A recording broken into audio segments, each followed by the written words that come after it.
ustedes y sean bienvenidos al Teatro del Complejo Cultural Universitario, donde hoy, miércoles 8 de junio de 2016, se llevará a cabo la conferencia Los avances de la reforma penal en México, a cargo del doctor Miguel Carbonet Sánchez.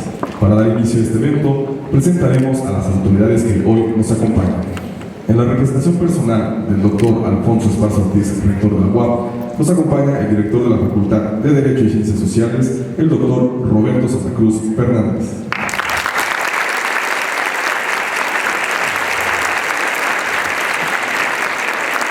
Segundo con nosotros el doctor Miguel Carbonet Sánchez, investigador del Instituto Nacional de Ciencias Penales.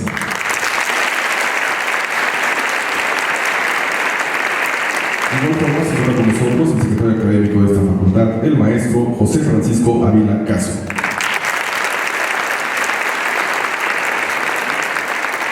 Siendo la presencia del doctor Francisco Martínez Alpizar, secretario de Investigación y Estudios de Posgrado de esta facultad.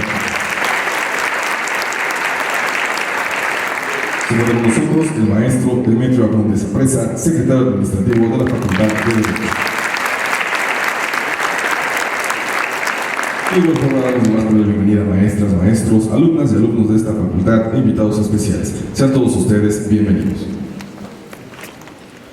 A continuación queda en uso de la palabra el doctor Roberto Santa Cruz Fernández, director de la Facultad de Derecho y Ciencias Sociales de la UAP. Compañeros maestros, alumnos, doctor Miguel Carbonet, gracias por estar con nosotros. Creo que el evento que se llevó antier y ayer de realizar el concurso interno de juicios orales y hoy con el tema de esta conferencia magistral, los avances de la reforma penal en México, estamos cumpliendo 100 días de nuestra administración al frente de la Facultad de Derecho. En estos 100 días hemos realizado un trabajo intenso, incansable, gracias a los señores secretarios por el apoyo, gracias a los maestros coordinadores, y seguiremos echándole muchas ganas y seguiremos avanzando para ustedes. Un agradecimiento especial al señor doctor Alfonso Esparza Ortiz, rector de nuestra benemérita Universidad Autónoma de Puebla, por todo el apoyo que nos ha brindado, que nos sigue brindando en estos 100 días y en el tiempo que nos resta para concluir este periodo. Gracias, señor rector Alfonso Esparza Ortiz. El tránsito del sistema inquisitorial al sistema acusatorio impacta no solamente en el régimen de procuración y administración de justicia, sino a la propia universidad y a la sociedad mexicana en su conjunto, ya que en el fondo, detrás de la reforma constitucional en materia penal de 2008, está la construcción, implementación y difusión de una nueva cultura jurídica fundada particularmente en el respeto y salvaguarda de los derechos humanos. Por lo que corresponde a nuestra Facultad de Derecho y Ciencias Sociales, es importante destacar que desde hace algún tiempo se han modificado los planes y programas de las licenciaturas en Derecho, Consultoría Jurídica y Criminología en relación a las enseñanzas de Derecho Procesal Penal, el Juicio de Amparo y los Derechos Humanos. Previamente, nuestro claustro de profesores e investigadores se ha capacitado y certificado en el nuevo sistema, desarrollando estrategias pedagógicas eficientes para que nuestros estudiantes asimilen la dimensión de la reforma. Con actividades de esta naturaleza, como la de antier, ayer y como la de hoy, tenemos la oportunidad de escuchar a uno de los mejores académicos en el área del derecho de nuestro país. La universidad cumple una de sus funciones sustantivas que tiene que ver con la extensión y difusión de la cultura.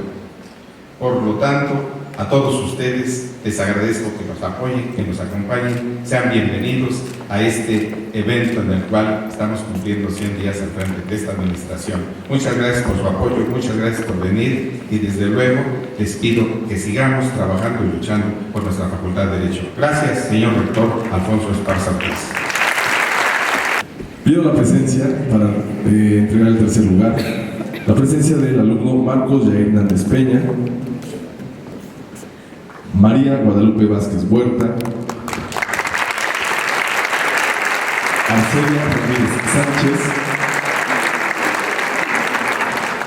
y Dulce María Nava Ayala, quienes obtuvieron el tercer lugar y una premiación de 2,000 pesos.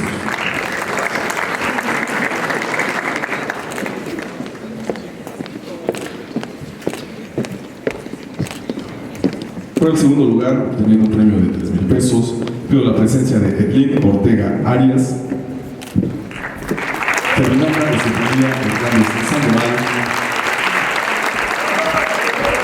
Jacqueline Rodríguez Real, Víctor Hugo Moraleón, todos ellos participantes del campus de Chignahuapan.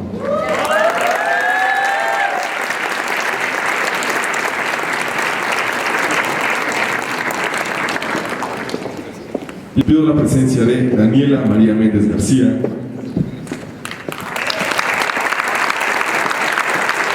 Sergio Agustín Osorio Sánchez,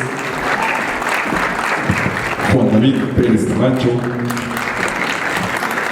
y Byron Abraham Sánchez Cortázar, estudiantes de la Facultad de Ciencias Sociales de la UNAM.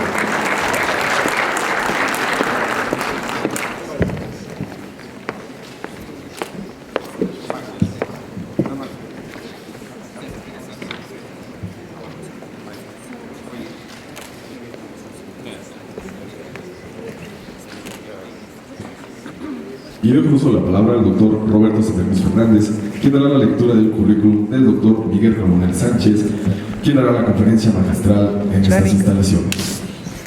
Seré muy breve porque pues casi podría yo leer un libro, ¿verdad?, de la vida, de la página de su vida del doctor. Así es que solamente en media cuartilla, el doctor Miguel Carbonell Sánchez, licenciado en Derecho por la Facultad de Derecho de la UNAM, doctor en Derecho por la Universidad Complutense de Madrid, es investigador en el Instituto de Investigaciones Jurídicas de la UNAM, donde coordina el área de Derecho Constitucional y la Unidad de Extensión Académica y Proyectos Editoriales.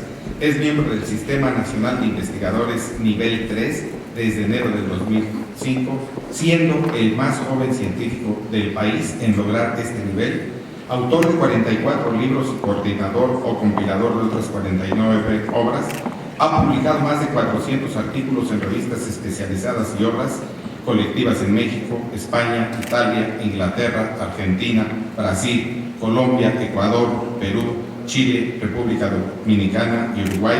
Sus textos se han publicado en 5 diferentes idiomas, ha dictado más de 900 cursos y conferencias en México y otros países. Ha coordinado las obras colectivas más importantes de México en materia jurídica, tales como la Constitución Política de los Estados Mexicanos, comentada y concordada en 5 tomos, la Enciclopedia Jurídica Mexicana, 15 tomos, la Enciclopedia Jurídica Latinoamericana, 10 tomos, y los Derechos del Pueblo Mexicano, México a través de sus constituciones, 25 tomos. Ha sido miembro del Consejo Consultivo de la Comisión Nacional de los Derechos Humanos y de la Junta de Gobierno del Consejo Nacional para Prevenir la Discriminación. Actualmente es miembro del Consejo de la Comisión de Derechos Humanos del Distrito Federal. Le han otorgado varios premios y reconocimientos, como por ejemplo el Premio Anual de Investigación Jurídica Ignacio Manuel Altamirano y el Premio Universidad Nacional para Jóvenes Académicos. Doctor Miguel Carbonell, con el tema Los avances de la reforma penal en México. Muchas gracias por su presencia.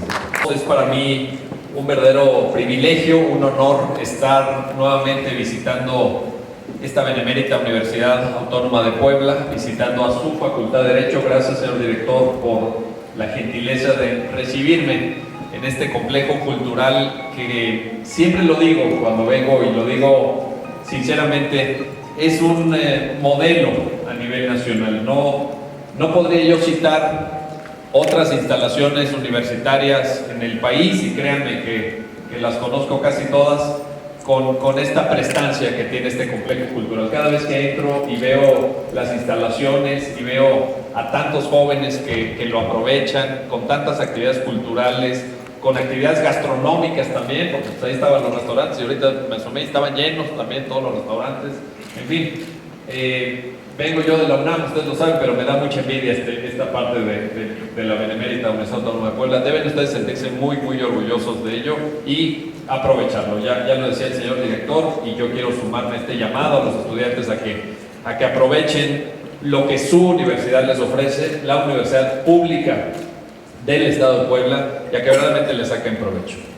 Cuando recibí la invitación del señor director para estar aquí esta mañana y me planteó el tema de los avances de la reforma penal, me generó un dilema, lo confieso. Un dilema en el sentido de decir, bueno, ¿qué les voy a decir? ¿Cómo van las entidades federativas? ¿Cómo Sonora no ha hecho nada? Guerrero casi nada. ¿Cómo Chihuahua, Nuevo León, Morelos van un poquito mejor? Puebla a media tabla, ni hasta arriba ni hasta abajo.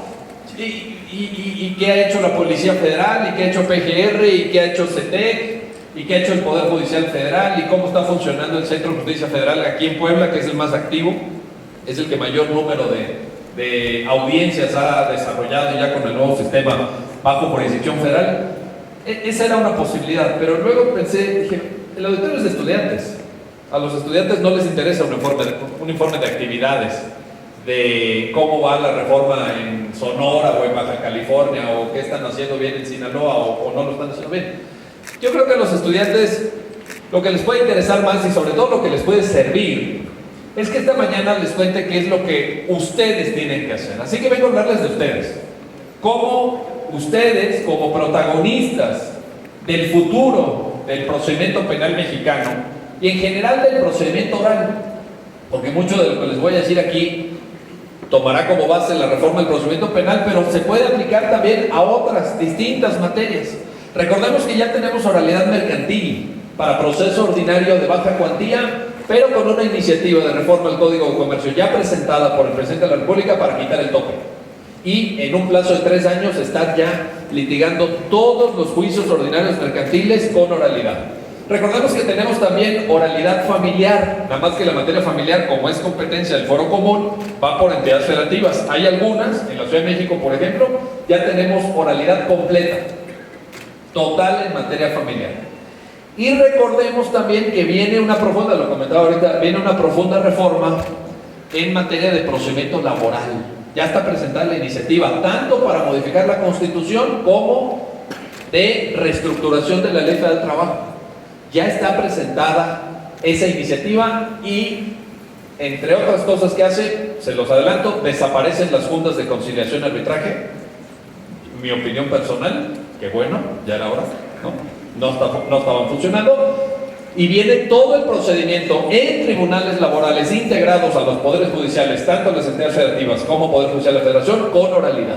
Así que verdaderamente estamos en un tránsito de modelo del procedimiento mexicano, del derecho procesal mexicano en general, no nada más en materia penal. Claro, la materia penal es la que mayor atención ha suscitado por la trascendencia, la profundidad de la reforma 2008, y también hay que decirlo, porque estamos a 10 días. A 10 días de que venza ese largo transitorio segundo del decreto de reforma del 18 de junio de 2008, que parecía muy lejano en su momento. Yo me acuerdo en los primeros seminarios, en los primeros debates que tuvimos ya publicada la reforma, la gente se reía, decía, pero ¿a qué imbécil se le ocurrió poner 8 años de vacatio legis? En los foros, ¿no? Yo estaba ahí sentado y escuchaba, qué estúpido pensó esto. Entonces yo levantaba la mano y decía, ese transitorio yo lo redacté. Pero no lo redacté así, nada más porque sí, oye, a ver, ¿cuánto le pongo? A ver, pues ponle 8. No, fue con base en la experiencia de derecho comparado. ¿Cuánto habían tardado otros países? Por ejemplo, Chile tardó 5 años. Y entonces yo dije, a ver, Chile, un país unitario, nosotros somos un país federal, 18 millones de habitantes, nosotros tenemos 122 millones de habitantes. Un país relativamente pequeño, nosotros tenemos 2 millones de kilómetros cuadrados. Es un país enorme. Dije, por lo menos 8, por lo menos. Y vean, los mismos que se reían de ese transitorio hace 8 años, ahorita están diciendo, oiga, no puede haber una prórroga, no nos dan más tiempo. Porque, como siempre en México, al cuarto para las 2. A última hora, ahí estamos, ¿verdad? Todavía con seminarios, todavía con foros, todavía con el 80% de la policía local sin capacitación. 80% a nivel nacional de policía local. Policía federal sí, 95% de policías federales ya se capacitaron. Pero los locales, estatales, municipales, ahí tenemos un enorme rezago. 85% de todo el personal penitenciario sin capacitarse. La ley de ejecución de sanciones penales sin haber sido dictada. El Código Nacional, lo que será la ley única a nivel nacional de justicia para adolescentes, todavía no existe. no se ha emitido. Las reformas indispensables a la ley federal para combatir la delincuencia organizada, tampoco nuestros legisladores, ayer se los tuve que decir, claro que en el foro con el presidente, no sé si lo vieron, lo subí a Facebook ayer, y no les gustó, no, me pusieron mala cara, porque enfrente al presidente de la República les dije, ustedes incumplieron. Ahora viene el siguiente lunes el periodo extraordinario donde se va a aprobar todo eso, 48 horas antes de que vence el plazo de 8 años. Dice uno, oye, espérame, pues, no tuvieron tiempo suficiente. De plano, son unos cínicos los legisladores. Lo peor es que se los dices en su cara y se enojan. Oiga, no nos falta el respeto. Dije, no, mire, yo no le estoy faltando el respeto, estoy describiéndolo. Si usted siente que describir su inactividad es faltarle el respeto, pues ya eso habla muy mal de la consideración que usted se tiene a sí mismo, ¿no? Pero bueno, así estuvo ayer el foro. Así que lo que vengo hoy a contarles esta mañana es qué tienen que hacer ustedes. ¿Qué tienen que hacer ustedes? Recordemos que el paso del modelo, el tránsito de modelo de un procedimiento inquisitivo o inquisitivo mixto a un acusatorio, supone por lo menos 4 columnas vertebrales. Hay 4 cosas esenciales que nos marcan este tránsito modelo. La primera cosa tiene que ver con la existencia de audiencias públicas. Audiencias públicas. Claro que antes podría alguien decir, oye, no, pues antes también había audiencias, sí, pero no eran, eran públicas formalmente. ¿En qué sentido eran públicas formalmente? Pues que si tú ibas nadie te impedía pues que estuvieras ahí, ¿verdad? Pero no había dónde sentarse, no había dónde estar, ¿no? Se te quedaban viendo así como, bueno, ¿usted qué o qué? No, pues es que es pública la audiencia. Y yo, no, ¿usted es abogado? Y entonces, la verdad es que eran públicas nada más de nombre. Ahora sí. ¿Y esto qué supone para ustedes? El hecho de que las audiencias sean públicas, pues supone una serie de retos en términos de eficacia del trabajo de ustedes como abogados. El hecho de la publicidad nos va a permitir verdaderamente saber quién está haciendo su trabajo y quién no está haciendo su trabajo. ¿Qué es lo común hoy en día? Fíjense. Resulta que detienen a una persona, la policía lo remite al Ministerio Público, el Ministerio Público integra la averiguación previa en el antiguo sistema, hoy llamada carpeta de investigación, lo consignan, el juez le fija una caución o niega el auto formal prisión, lo que sea, y entonces empiezan las especulaciones. ¿Quién hizo bien y quién hizo mal su trabajo? El Ministerio Público dice, oye, la policía me lo está remitiendo 48 horas después de haberlo detenido. El Ministerio Público dice, me lo están enviando torturado, mira, trae el ojo morado, está lesionado, trae un esguince, no sé dónde. Pues yo qué puedo hacer. Pero supongo que el Ministerio Público dice, bueno, de todas formas voy a integrar la averiguación previa y voy a consignar. Consigna, y el juez dice, no, ve cómo viene la consignación, no es posible. No aportas pruebas, no das elementos, y quieres que yo lo meta en la cárcel, dice el juez. Pues así no se puede, haz bien tu trabajo, le dice la Procuraduría. O en otro caso, ¿pero qué dice la Procuraduría? La Procuraduría dice, no, pues el juez recibió dinero, por eso lo soltó, porque le dieron dinero al juez. ¿Y cómo nos quedamos los ciudadanos? Sin saber. ¿Dónde quedó la bolita? ¿Quién hizo mal su trabajo? ¿La policía? ¿Hizo mal su trabajo la Fiscalía o Procuraduría? ¿O efectivamente hubo corrupción judicial? Que puede haberla, por supuesto, como puede haber corrupción en la policía o puede haber corrupción en el Ministerio Público. La segunda gran columna vertebral de todo esto tiene que ver con el principio de inmediación. El hecho de que el juez tenga que estar presente. De nuevo, aquí habría alguien que diría, no, espérame, es que eso ya estaba. El juez ya tenía que estar presente. Sí, pero ¿cómo funcionaba en la realidad? El juez estaba presente en el juzgado, no en lo que se estaba actuando en ese momento. Es decir, estaba en su privado, normalmente revisando proyectos de sentencia que le hacían sus secretarios. Por eso se dice la justicia de secretarios. Ahora va a tener que estar presente. La verdad es que muchas audiencias en el antiguo sistema las llevabas, si eras un litigante medio influyente, con un secretario, y si eras así del montón, con la escribiente, ¿no? Que sabían mucho, por cierto. Este es un consejo que les doy, compañeros, compañeras. Oigan esto, a mí me pasó también cuando empecé a pasambrear. Hay que llevarse bien con las y los escribientes, porque uno dice, no hombre, esta es la gente que levanta las actas, saben más derecho que uno, y muchas veces nos pueden ayudar a hacer nuestro trabajo. Yo me acuerdo muchas de mis primeras audiencias, no muchas, pero algunas, ¿no? Estaba yo dictando el acuerdo y de repente me decía el escribiente, oiga, licenciado, ¿estás seguro que quiere que quede así el acta. No, le estoy, a ver, soy licenciado en Derecho, egresado de la UNAM, ¿qué pregunta es esta? A ver, póngale, ¿está seguro, licenciado? Y ya entraba la duda, ¿verdad? Oiga, ¿qué me recomienda? Póngale así mejor, porque mire, así prepara usted la apelación para que después se pueda defender. Tiene usted razón, a ver, póngale. Así que llévense bien con las escribientes, acuérdense, no hay que pelearse con la cocinera. Así que de esas personas se puede aprender mucho. Pero ahora el nuevo sistema dice inmediación estricta. ¿Qué quiero decir con esto? Que tiene que estar ahí el juez todo el tiempo. Si el juez se levanta, si el juez dice, no, ahorita vengo porque tengo otra cosa que hacer, ¡pum!, es nulo de pleno derecho. Es nula esa audiencia. Hay un principio de inmediación estricta, absoluta, total. La tercera columna vertebral importante en este nuevo sistema tiene que ver con el principio de contradicción. El principio de contradicción entre las partes, es decir, la espontaneidad que supone un proceso donde todo está sujeto a refutación. Todo está sujeto a refutación. Todo lo que se diga puede ser materia, por ejemplo, de que el abogado de la otra parte proponga una objeción. En ese momento pueden desarrollarse con toda libertad los interrogatorios y contrainterrogatorios. Claro, algún tipo de preguntas están prohibidas y por eso son materia de objeción. Pero en general ya no hay esta formalidad. El otro día, fíjense, nada más para que se den una idea de qué importancia tiene esto. Le estaba dando un curso de destrezas de litigación para juicios orales y llegamos al punto del interrogatorio. Y entonces un abogado de una generación pues ya mayor, ¿no?, que conocía muy bien el antiguo sistema, el litigante en materia civil, me dice, oiga, pero aquí, ¿en qué momento le hago yo llegar mi pliego de preguntas al juez para que me las califique?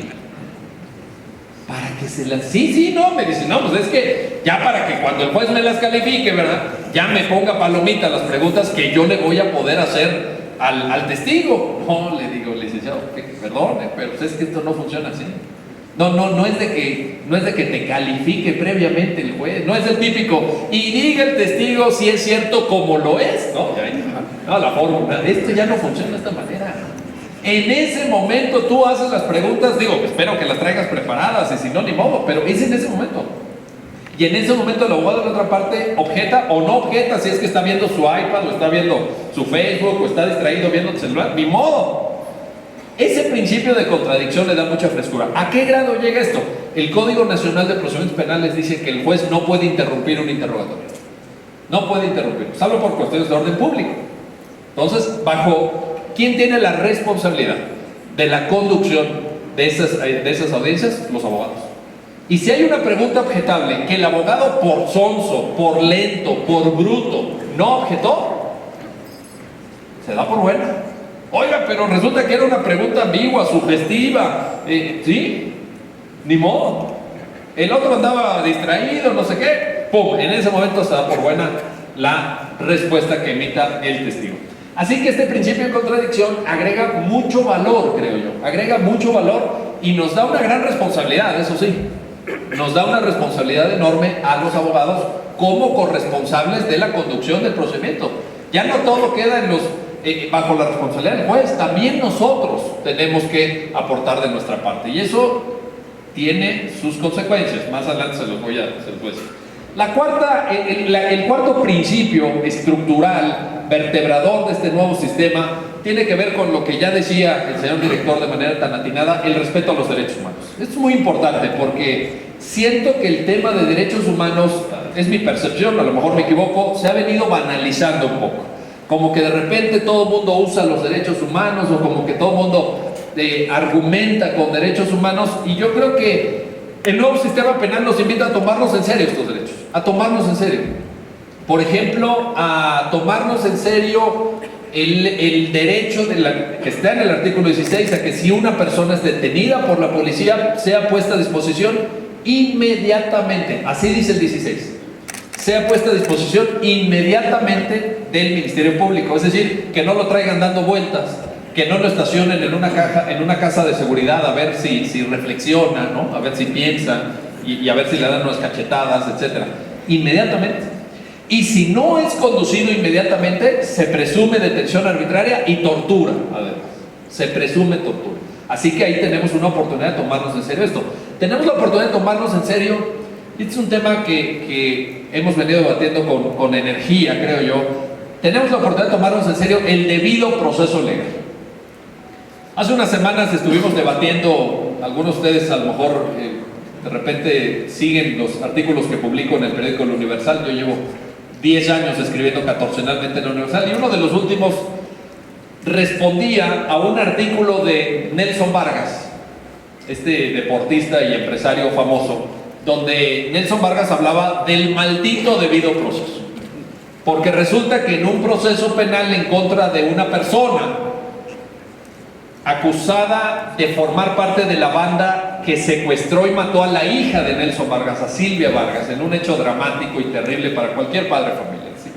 No tengo la menor duda, y la verdad es que nunca seré, ni seremos todos como sociedad suficientemente solidarios con Nelson Vargas por el dolor de su familia, por el dolor de su pérdida. En eso yo no tengo ningún comentario que hacer. Toda mi solidaridad, mis condolencias para esa familia que se rompió con el drama del secuestro y asesinato cobarde, vil, de Silvia Vargas Escalera.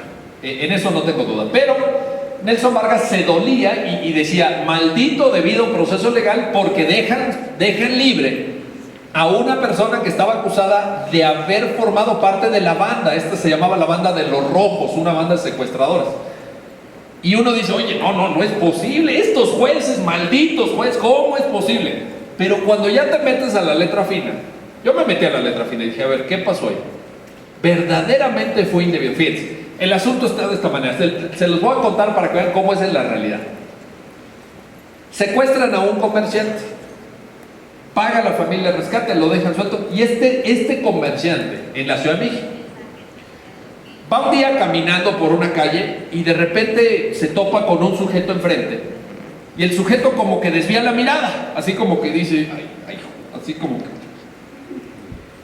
Y el comerciante que había sido secuestrado, que ya estaba liberado, dice: oye, pues este cuate yo no lo conozco, pero ¿por qué volteó? ¿Por qué volteó así tan raro, no? Y se fija más, ¿no? Y se va fijando y dice: sí lo conozco, sí me suena su cara, ¿quién es? Hace memoria y dice: ya sé quién es. Este cuate iba manejando la camioneta a la que me subieron el día que me secuestraron. Era el que iba manejando. Y entonces, casualescos de la vida, ¿no? Va pasando una patrulla, para la patrulla este cuate y le dice: oye amigo oficial, policía, este cuate me secuestró. Y ahí va la policía y lo detiene, así dice el reporte policíaco, en flagrancia. ¿Sí?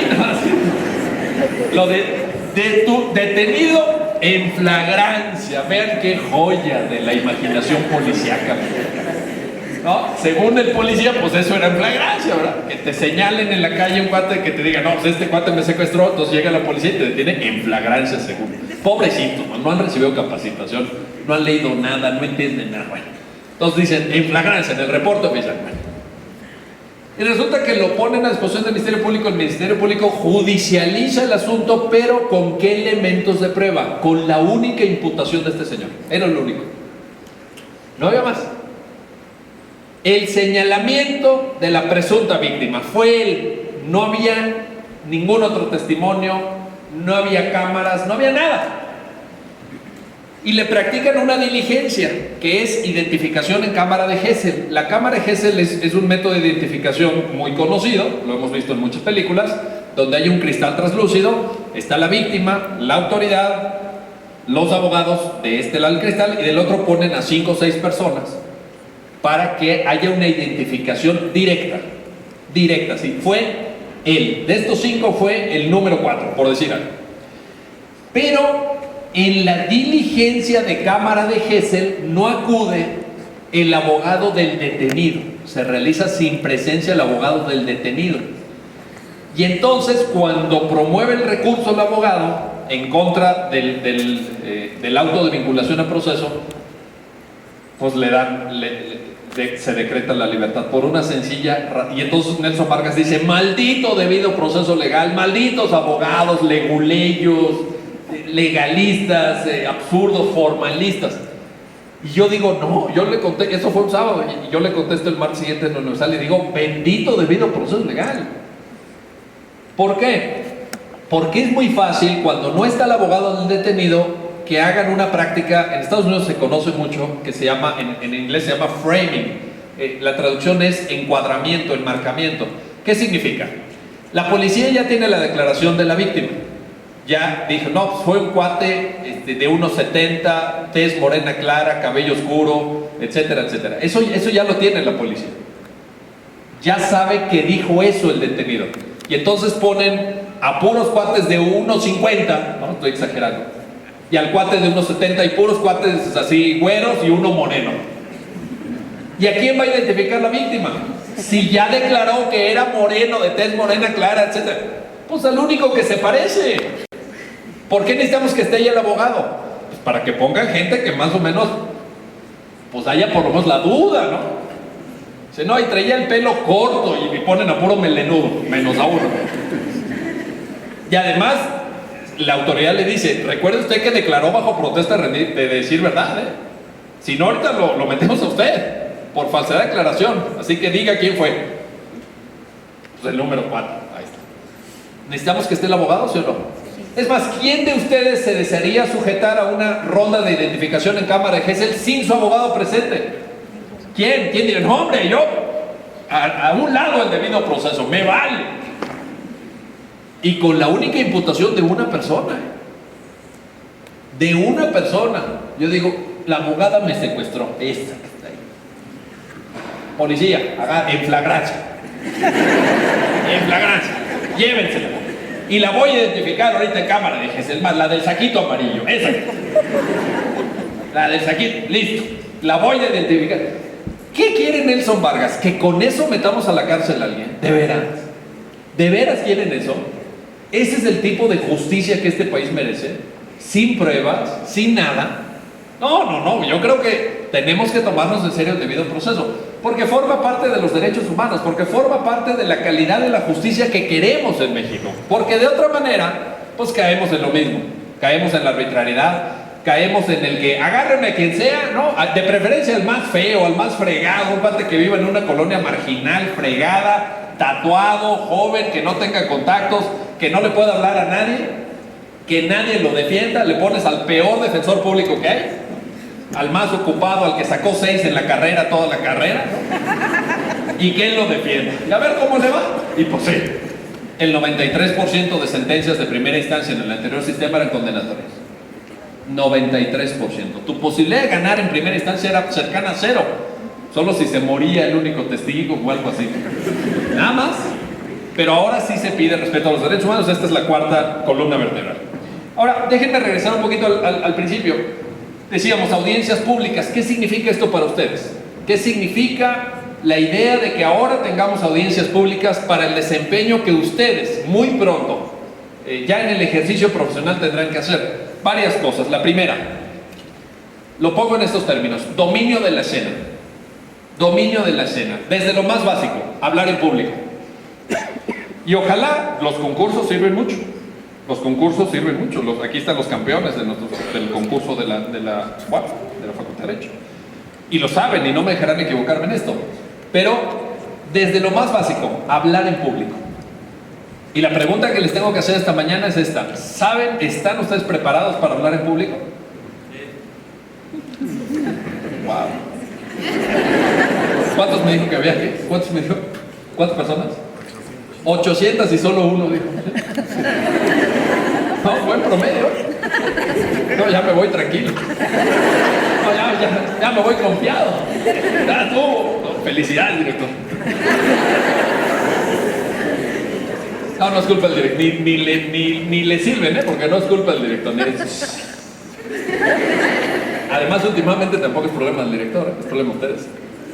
Si se ponen, o sea, el director no va a ir a hacer el ridículo a una audiencia, ustedes sí. Así que el problema es de ustedes. Si no saben hablar en público, ahora también les digo, tengo que ser muy justo en esto, no es culpa de ustedes. La carrera debería de prepararnos para hablar en público. No puedo hablar por la UAP porque no lo sé, sería injusto si lo hiciera, y además estoy invitado por ustedes. Pero sí puedo hablar por la UNAM. En la Facultad de Derecho de la UNAM una cosa les garantizo, no les estamos enseñando a nuestros alumnos a hablar en público. Y eso en las audiencias es muy grave. ¿Por qué? Porque tú en las audiencias tienes una misión principal. Tu misión número uno es saber comunicar. Punto.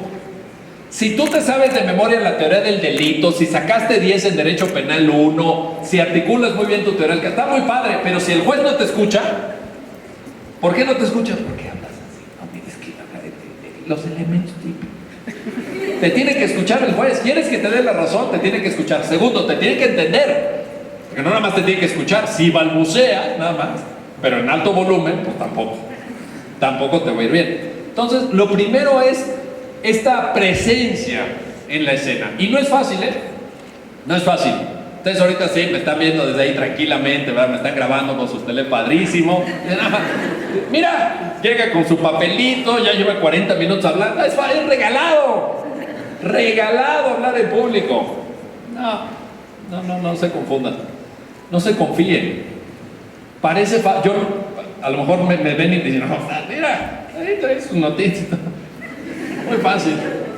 Sí, nada más que yo llevo esto haciendo más de la mitad de mi vida. Llevo 25 años hablando en público. Empecé a dar clases a los 19 años. Y últimamente, los últimos 8 o 10 años, hablo en público casi diario. Los que me siguen en redes sociales saben que estoy todo el tiempo en eventos, todo el tiempo dando cursos, clases, seminarios. Estoy en todos lados. Entonces, la verdad es que se requieren tablas. Se requiere experiencia. No es que a la primera te pares, ¿verdad? Y dices, no, ya. Se pone uno nervioso, ¿no? Ahorita me preguntan, oye, ¿tú te pones nervioso cuando hablas en público? Respuesta, no. Por ejemplo, ayer me tocó hablar en un auditorio de 1,300 personas. Estaba el presidente de la República, estaba el presidente de la Suprema Corte, estaba el presidente del Senado, estaba el presidente de la Cámara de Diputados, estaba la Procuradora General de la República, estaba el Comisionado Nacional de Seguridad, mi amigo Renato Suárez. No me puse nervioso. Con un auditorio de 800 personas, tampoco, de estudiantes sobre todo, menos todavía. Pero cualquier persona se puede poner nerviosa. Y no, fíjense, ojo, esto es muy importante. No depende de cuánto derecho sabes. Porque hay gente que dice, no, es que yo me saqué 10 en Derecho Penal 1. Sí, pero que haya sacado 10 en Derecho Penal 1 no significa que a la hora que estés en la audiencia no te puedas poner nervioso. Hay muchos estudios psicológicos. La gente suda, por ejemplo. Te sudan las manos, ¿no? Te sudan otras partes del cuerpo que no voy a narrar por respeto al auditorio. Hay gente que le falta el aire. Cuando se para a hablar en público siente que no puede respirar, ¿no? De repente me dicen, ¿y tú cómo haces para hablar y respirar a la vez? No, es así. O sea, yo no puedo detenerme, ¿no? Respirar y luego otra vez y luego... Tienes que hablar y respirar a la vez. Hay gente que no lo logra, hay gente que... Me falta el aire. Sugerencia, practiquen. Aquí no hay no hay atajo, no hay camino corto, no hay truco en esto. Es práctica. Hablen en público, organicen rondas de debate, concursos de oratoria, organicen simulaciones de audiencias, concursos naturalmente. Yo estoy seguro que los campeones de los concursos, del concurso, ahora se sentirán más seguros cuando tengan que hablar en público de lo que se sentían a lo mejor hace unas semanas o meses o antes del concurso. Habrán ganado en experiencia, habrán ganado en seguridad en sí mismos. Está muy bien. Eso debería de pasarle a todos, al 100% de estudiantes de la Facultad de Derecho. Esta presencia es lo primero. Lo segundo es de saber dominar las destrezas de litigación, porque no se litiga de la misma manera ya en el ejercicio profesional un proceso escrito que un proceso oral. Puede parecer muy obvia la diferencia, déjenme se lo explico rápidamente. Imaginen qué hace el abogado cuando tiene que litigar un proceso escrito. Estás en tu despacho, tienes a tu equipo de apoyo, tienes a tus pasantes, tienes a tus abogados, tienes tu biblioteca, tienes internet, está padrísimo, te equivocas, pues le tachas, ¿verdad? Oye, a ver, tráeme la tesis. ¿Te acuerdas de la tesis de aquella donde decíamos del tema de alimentos? A ver, búscame la tesis de alimentos. Y ahí va el pasante y 2 horas después regresa. Oiga, doctor, ¿cuál tesis? No. ¿Cuál era? La de alimentos. Pero tienes esa posibilidad de hacerlo porque estás ahí. Estás ahí y a lo mejor tienes hasta tus libros, tu biblioteca, tienes todo. ¿Qué pasa con tus destrezas de litigación en un procedimiento oral? tienes que hacerlo bien a la primera. Porque, entre otras cosas, y esto es muy importante, se está grabando. Las audiencias son videograbadas, no es que sea, oye, pues es que aquí somos 20 y aquí entre nosotros, no, se están videograbando. Y uno pensaría, bueno, pero te videograban para efectos de que si interpones un recurso, la sala pueda ver la audiencia, o el amparo, ¿verdad? Eventualmente, o para efectos de archivo, ¿no? Que quede debidamente archivado, pues cada actuación que se va dando a lo largo del proceso. Ha de ser por eso. Sí, es por eso. Pero también hay mucha filtración de información. No sé si se han tenido oportunidad de meterse a YouTube, por ejemplo, y picarle ahí juicio oral, audiencia oral, reforma penal México, audiencia preliminar, control de detención, audiencia de vinculación, audiencia de medidas cautelares, la que quieran. Hagan ese ejercicio, porque no todo en YouTube es Justin Bieber, ni Lady Gaga, o sea, hay otras cosas, ¿no?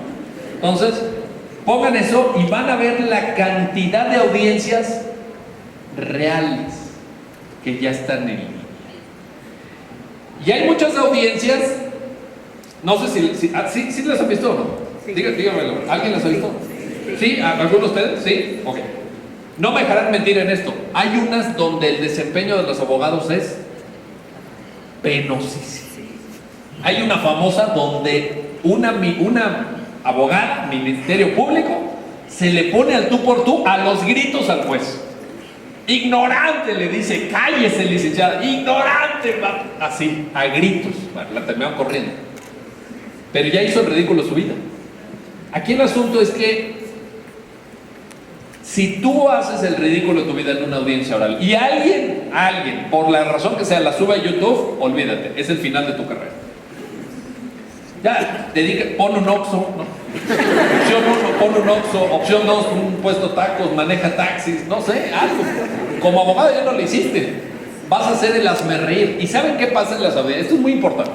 En las audiencias orales, además de que te están grabando, no hay algo así como ¿listos? Toma dos. No hay toma 2. Es toma 1. Te tiene que salir bien a la primera. Destrezas de litigación, ¿qué supone? ¿De qué hablamos cuando hablamos de destrezas de litigación? Hablamos, por ejemplo, de saber construir tu teoría del caso. Lo resumo en esto. Esto requeriría una explicación larguísima, pero lo resumo en esto. Tienes que pararte enfrente del juez y contestar una pregunta esencial. ¿Qué pasó? Teoría del caso, que es muy diferente en función de que tú seas fiscal o digamos representante de la institución que acusa, o si eres defensor. La teoría del caso es diametralmente opuesta por obvias razones, ¿verdad? Tienes que saber plantear tu teoría del caso, tienes que saber formular un alegato de apertura, Hay abogados que confunden el alegato de apertura y desde el alegato de apertura se ponen a argumentar. Perdón, el alegato de apertura no es para argumentar, es para presentarle hechos al juez, hechos que no conoce. El alegato de apertura es donde tú introduces tu teoría del caso. Y hay abogados que desde ahí ya argumentan, oiga, pues espérenme, todavía no hay pruebas, ya se está argumentando. La argumentación es al final. Tienes que saber en estas destrezas de litigación interrogar. ¿Cuál es la estructura de un interrogatorio? ¿Cuáles son los objetivos de un interrogatorio? ¿Cómo le sacas información al típico? Porque a todos nos ha pasado alguna vez en la carrera que vas a interrogar al testigo, ya trabajaste con el testigo previamente en tu despacho, ya te entrevistaste con él, ya te contó en privado cómo estuvo, etcétera.